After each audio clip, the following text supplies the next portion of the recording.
મળી રહ્યા છે હાલ વલસાડથી મહત્વના સમાચાર પર નજર કરીએ તો વલસાડના પાડી નજીક બુટલેગરોએ હુમલો કર્યો। હાઈવે પર ઉભેલા પોલીસ કર્મી પર તેમણે હુમલો કર્યો છે।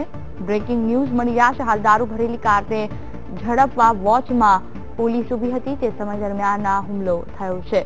2 પોલીસ કર્મીઓને ઈજા થઈ છે જ્યારે એક પોલીસ કર્મીને હોસ્પિટલ ખસેડવામાં આવ્યો છે। કારની અડફેટે લેવાનો પણ પોલીસ કર્મીનો પ્રયાસ કરવામાં આવ્યો હતો।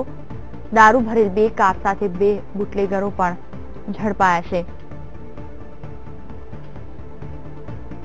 વલસાડના પારડી નજીકની આ ઘટના ઘટી છે જ્યાં પોલીસ કર્મીઓ વોચ ગોઠવીને ઉભા હતા દારૂની હેરફેર ન થાય તેને લઈને અને આ તમામ બુટલેગરો પાસે દારૂની બોટલ હોવાને કારણે તેમણે ભાગીને પોલીસ પર ફાયરિંગ કર્યું હતું જેમાં 2 પોલીસ કર્મી ઇજાગ્રસ્ત થયા જ્યારે એકને સારવાર માટે ખસેડવામાં આવ્યો છે।